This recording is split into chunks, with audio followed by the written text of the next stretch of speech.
La voz de los protagonistas. En Contextos. Sandra Sierra es directora de la Fundación para el Desarrollo y Empoderamiento de las Mujeres. Sandra, gracias por acompañarnos. Buenos días. Al contrario, gracias a ustedes por invitarme. Y bueno, Sandra, para que compartas con el auditorio sobre esta solicitud de alerta de género para 10 municipios de Durango, entre ellos Gómez Palacio y Lerdo. Y bueno, ¿qué es lo que representa, qué es lo que significa esta solicitud y sobre todo la respuesta que se espera por parte de las autoridades?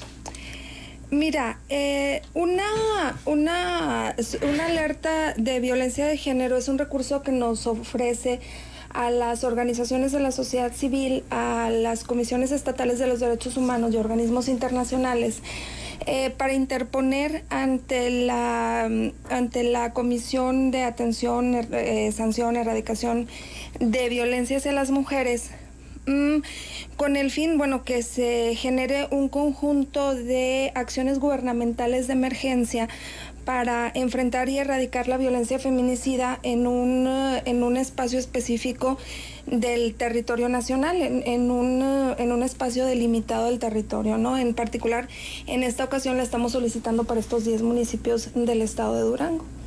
¿Qué respuesta esperan por parte de las autoridades? Pues bueno, nosotros esperamos que le den entrada de inicio, que la validan específicamente, que sea una asociación civil que esté legalmente constituida. Posteriormente a esta validación, la CONAVIM en particular, que es un órgano descentralizado de la Secretaría de Gobernación, hace una convocatoria a donde se suma, se pide que se una sociedad civil y la academia, y se hace un grupo de trabajo que acude al Estado, en particular a estos 10 municipios, que le solicita información al Estado de qué es lo que ha estado haciendo, y a partir de este trabajo se da cuenta de cuáles son las faltas y las omisiones del Estado. Entonces, en particular, observando estas faltas y estas omisiones, presenta una serie de medidas en las que tiene que trabajar el Estado, y le da 6 meses en particular para que trabaje en esto. Después de 6 meses, estas medidas todas tienen indicadores de desempeño. Después de 6 meses tiene que haber avanzado considerablemente en las mismas. Si el Estado no ha avanzado en estos 6 meses en estas medidas, a partir de ese momento, entonces ya se emite la declaratoria de alerta de violencia de género. Sin embargo, como que hay reticencia por parte de las autoridades gubernamentales para emitir esta alerta de género, y bueno, como nos hemos dado cuenta, en diversas ocasiones han minimizado el hecho de que hayan muerto 16 mujeres y por su condición de género, lo cual consideran que no es un asunto grave ni merece la alerta. Total, o sea, hay una actitud total de minimizar, de evadir, de tomar un papel que no les corresponde, porque dicen que no, pues que no va la alerta, ¿no? Y este trabajo no les corresponde a ellos. A partir de que está solicitada esta declaratoria, pues los únicos que pueden decir si va o no va ya es la CONAVIM, ¿no? No es un asunto cuantitativo, no es un asunto de que, a partir de 100 mujeres o de 50 o de 500, merece una alerta de género. Es un asunto, la violencia feminicida es un asunto que tiene que ver en cuanto a las medidas que no tomo para garantizar el derecho constitucional que tenemos de vivir seguras, ¿sí? Yo vivo en un contexto de violencia feminicida en la medida en que acudo, por ejemplo, a una instancia de procuración de justicia porque vivo violencia, y voy y no recibo, por ejemplo, una orden de protección.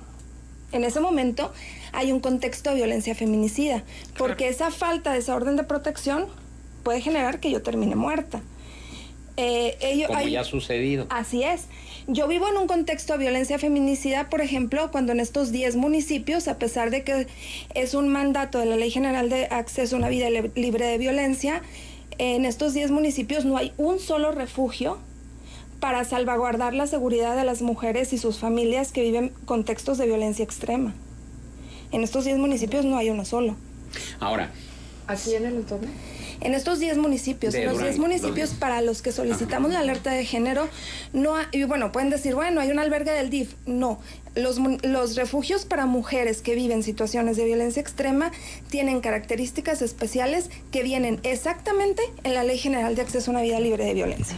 pero si las autoridades locales se empeñan en minimizar los hechos, en minimizar estas 16 muertes y en decir que no es necesario emitir la alerta de género, ¿qué instancia sigue para acudir y que se emita esta alerta?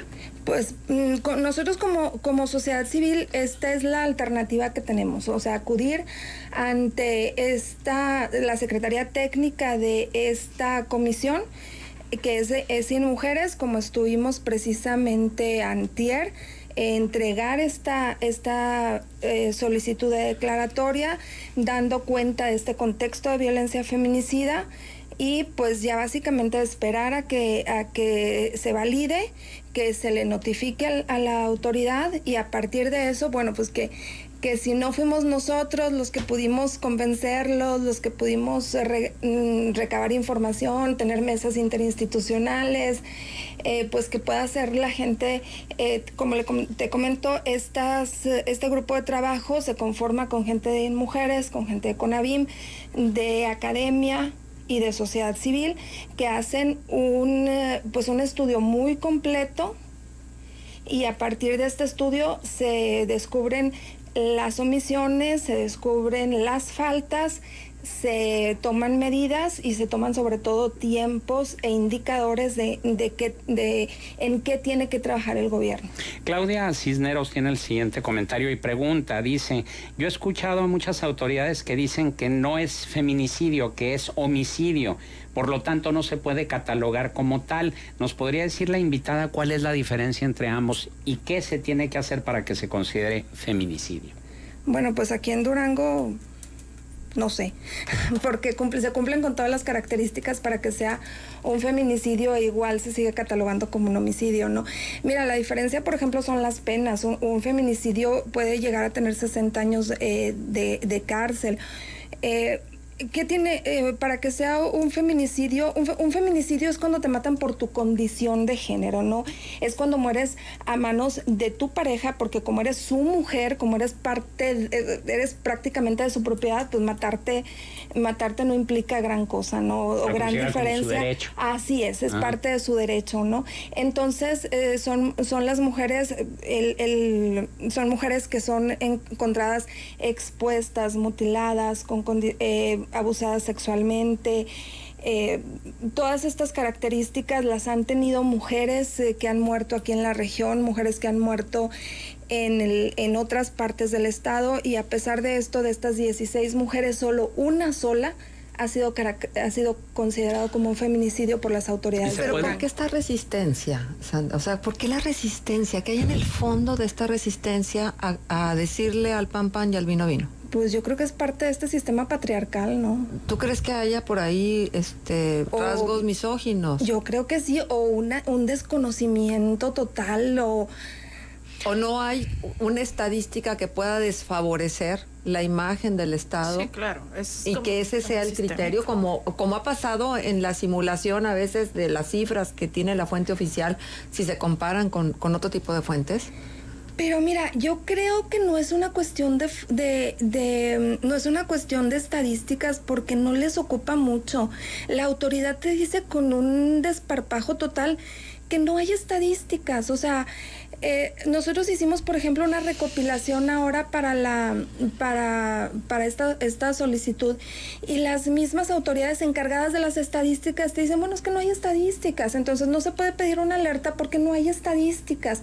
Entonces ya no sabes si es cinismo o ignorancia, o sea, ya no sabes exactamente dónde esta tenue línea se borra. Entonces, pero no hay estadísticas oficiales, pero hay muchos organismos de la sociedad civil ejemplo, lo que ustedes están haciendo, que sí que le dan el seguimiento y que entonces de todos modos pues salpican de desatención a los gobiernos. Entonces ¿por qué lo hemos visto acá, no? El comparativo entre la fuente oficial, entre la estadística oficial y las estadísticas que otros organismos de la sociedad civil están encargándose de hacer, pues hay unas diferencias abismales, y entonces no es lo mismo decir que en un estado hay feminicidios a decir que hay homicidios. Y lo que es preocupante es además que estos datos no se están sistematizando por las instancias correspondientes, ¿no? O sea, lo que tú acabas de decir es como, a ver, ¿cómo vamos a poder combatir un problema si no tenemos los números certeros de qué es lo que está ocurriendo, aunque sea solamente de homicidio, ¿no? O sea, porque no tenemos la clasificación de estos tipos de homicidios que se cometen y cuáles sí podrían presentar los rasgos de violencia que los pueden meter en la bolsa del conteo de feminicidios. Pero ¿cómo vamos a combatir un problema si no consideramos que tenemos un problema? O sea, yo lo he dicho una y mil veces, el primer paso es reconocer que tenemos un problema, pero las autoridades no consideran que tenemos un problema. Y en este marco de no considerar que tenemos un problema, entonces manejan un marco de cifras también que termina siendo ridículo. O sea, tenemos declaraciones, por ejemplo, del vicefiscal, donde dice que tiene 1,300 expedientes de abusos sexuales. Y por otro lado, en el semáforo delictivo presenta que hay violaciones sexuales 9, 5, 8 al mes. Entonces, ¿qué pasa con estos 1,300 expedientes y estas 9 violaciones? O sea, ¿qué pasa con todo lo que hay en medio, no? Pero como no hay diálogo, como no podemos hablar del tema porque no existe, porque no hay un problema, pues entonces seguimos con 1,001 dudas, ¿no? Que ya no pudimos nosotros despejar y que estamos viendo esta posibilidad, que tenemos la certeza de que va a ser el siguiente paso, a ver si a partir de este grupo de trabajo esta salida por la tangente, ¿no? Que también se da de que, no, bueno, es que seguramente están con un partido político, o sea, no, hay un problema ahí, no es que las personas estén a favor o en contra de un partido político, es que finalmente, pues están denunciando una acción que implica que tener una respuesta pues fundamental de gobierno, ¿no? Porque ellos son los responsables de un montón de cosas. Y sí hay como esta línea luego de desacreditar, ¿no? La participación de la ciudadanía que se está organizando porque pudiera tener algún interés político. Si no se deja eso de lado, de verdad, es que no vamos a llegar a acciones contundentes. Tiene que cambiar la actitud de los servidores públicos y que no se sientan ofendidos o maltratados por los cuestionamientos, porque ha sucedido. Ha sucedido que se sienten sumamente ofendidos por el tipo de preguntas que se les hacen o por pedirles cuentas de por qué no se clasifican adecuadamente las muertes de las mujeres. Necesitamos encontrar puntos de convergencia. Necesitamos entender que queremos lo mismo. Y que estamos en la mejor disposición, o sea, que no es una alerta de violencia de género, no es un mecanismo sancionador. Debería de ser, yo no estaría en contra que se volviera un mecanismo sancionador, pero bueno, no es un mecanismo sancionador. Y que te digo, frente a omisiones, pues no estaría mal que fuera, pero en este momento no lo es.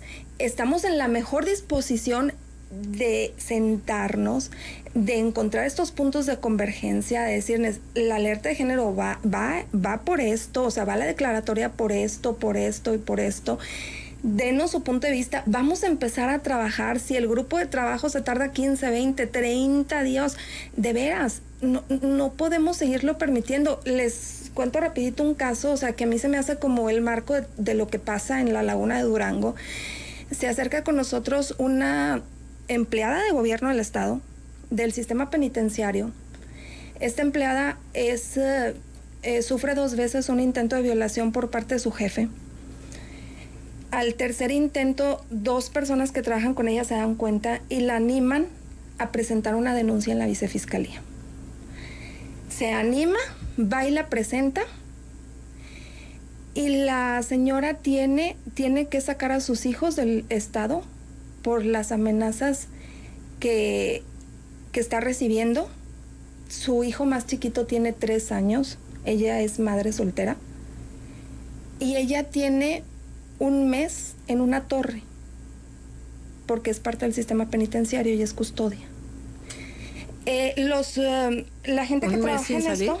No, su trabajo es parte del sistema penitenciario, es custodia. Entonces, el peor lugar donde puedes trabajar es en la torre, ¿no? Entonces, se los rolan. Entonces, en una torre, en un pasillo. A ella le ha tocado todo un mes. Ella está castigada. Claro. Entonces, tiene un mes en una torre, en aislamiento, en el calor, sol, eso, o sea, en esas condiciones, porque se atrevió a denunciar. Por represalia. Protocolos van, protocolos vienen, figuras van, figuras vienen, y la muchacha ahí está. Hay una y declaración. Así hay. Sí. Hay una declaración que hizo Julieta Hernández Camargo, que es la presidenta de Sí Hay Mujeres en Durango, de que durante los primeros 4 meses de 2016 se registraron 3 feminicidios en Durango, mientras que hasta el 22 de abril del presente año ya iban 11 feminicidios, y que Durango ocupa el 5º lugar a nivel nacional de feminicidios. Sin embargo, las autoridades suelen confundir un feminicidio con la criminalización de la víctima, diciendo, no es que andaba en malos pasos, no es que andaba con problemas con el narcotráfico, con una banda, y como que eso diluye, ¿no?, ya la responsabilidad para catalogarlo como un feminicidio. Así es. ¿Y ahí qué se puede hacer en este caso? Imagínense, hasta muertas nos... Victimizan dobles, son víctimas dobles. Sí. Pues yo creo que sensibilizar a las autoridades, sensibilizar a los ministerios públicos, o sea, claro, decir, ¿sabes qué? La que está ahí empieza. Puede ser tu hija, puede ser tu hermana, y aparte es un ser humano, o sea, puede no tener nada que ver contigo, pero también ahí merecen sobre todo las familias. Hay un caso también muy lamentable donde la familia va a vivir con la duda de qué le pasó a esta persona. Es una mujer que tenía 3 hijos, y llega a la Cruz Roja su esposo adicto, alcohólico, ingresos y egresos a varios centros de rehabilitación, y la familia refiere que durante varios días estuvo ingiriendo bebidas alcohólicas, drogándose, etcétera. Y llega a la Cruz Roja con ella ya sin signos vitales y dice, es que me la encontré que estaba ahorcada. Por supuesto la deja y se desaparece. No se desaparece. Se toma como suicidio. Inmediatamente. Claro. Pero la familia dice, es que ni siquiera vinieron a la casa por parte de la vicefiscalía, o sea, ni siquiera vinieron a ver de qué lugar, o sea, digo, detalles de investigación que a uno sin saber nada de eso, pues le parecen muy básicos, claro, ¿no?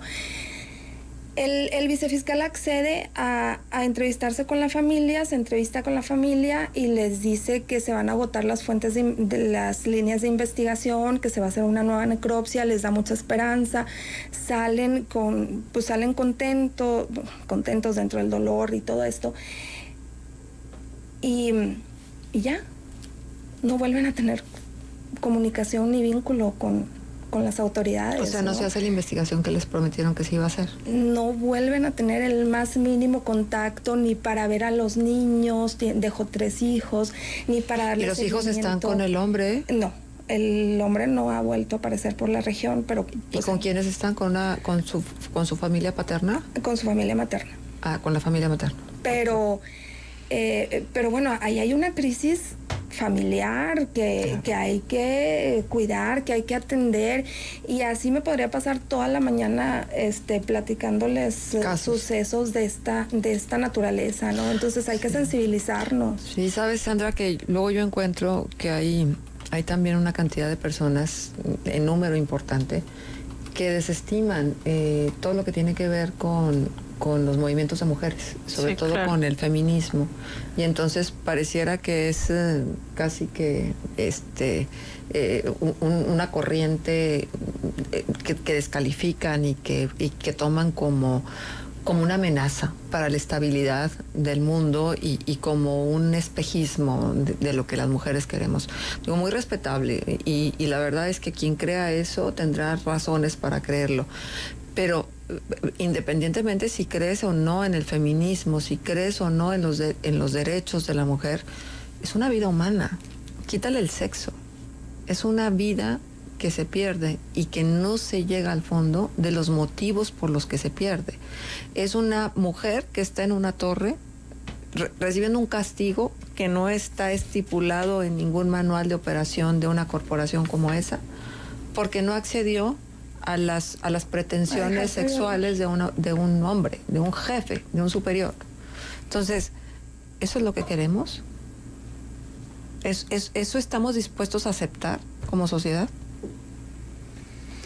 Pues mucho que hablar sobre el tema. Sandra Sierra, directora de la Fundación para el Desarrollo y Empoderamiento de las Mujeres, nuestro agradecimiento por tu participación aquí en Contextos. Al contrario, muchas gracias por estar siempre muy receptivos y muy sensibles a este tema.